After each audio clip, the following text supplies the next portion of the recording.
कांग्रेस महंगाई और बेरोजगारी के खिलाफ 5 अगस्त को राष्ट्रव्यापी प्रदर्शन करने जा रही है। कांग्रेस सांसद व वरिष्ठ नेता दिल्ली में राष्ट्रपति भवन का घेराव करेंगे। वहीं प्रदेश में भी कांग्रेस राजभवन के बाहर प्रदर्शन कर बीजेपी सरकार के खिलाफ हल्ला बोलेगी। शिमला में आज कांग्रेस की राष्ट्रीय प्रवक्ता अलका लांबा ने पत्रकार वार्ता कर कहा कि पूरा देश महंगाई बेरोजगारी से त्रस्त है। जीएसटी के बोझ से जनता लगातार परेशान है। इसके खिलाफ कांग्रेस देश भर में 5 अगस्त को प्रदर्शन करेगी। शिमला में कांग्रेस कार्यकर्ता राजभवन का घेराव करेगी। संसद का सत्र चला है जिसमें देश की वित्त मंत्री महंगाई को लेकर इस तरह जवाब दे रही हैं जैसे देश में सब सामान्य है, महंगाई का नामो निशान नहीं है। कांग्रेस बीजेपी सरकार की नीतियों के खिलाफ सड़कों पर है। बीजेपी की केंद्र सरकार ईडी जैसी संस्थाओं का दुरुपयोग विरोधी पार्टियों को दबाने के लिए कर रही है। कांग्रेस नेतृत्व इससे डरने वाला नहीं है। पंजाब दस्तक के लिए सुरेंद्र राणा की रिपोर्ट। कल 5 अगस्त 2022 को देश भर का कांग्रेस का कार्यकर्ता सड़कों पर उतरकर आंदोलित होगा, सत्याग्रह करेगा।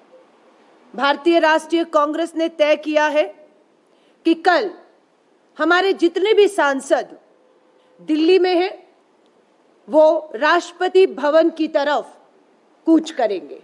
राष्ट्रपति भवन जाकर कोशिश करेंगे राष्ट्रपति जी से मिलकर देश के सामने जो बड़ी समस्याएं हैं उनसे अवगत करा सके।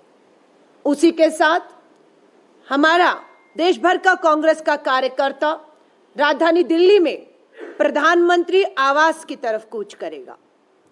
उसके साथ साथ पूरे देश के हर राज्य की कांग्रेस कमेटी, जिस तरह से मैं खुद हिमाचल शिमला में उपस्थित हूं, हिमाचल प्रदेश कांग्रेस कमेटी की अध्यक्ष के नेतृत्व में हम लोग राजभवन का कल 5 अगस्त को घेराव करेंगे।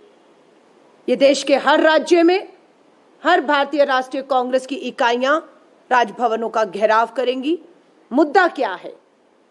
मुद्दे आज वो है जिसकी उम्मीद कर रहे थे।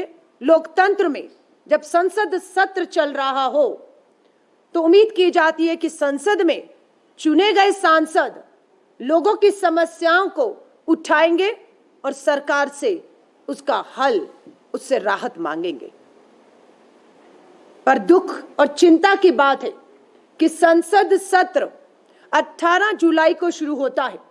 2 हफ्ते तक विपक्ष की मांग के बावजूद भी न महंगाई पर चर्चा, न बेरोजगारी पर चर्चा, न जीएसटी के बड़े दामों पर चर्चा होती है।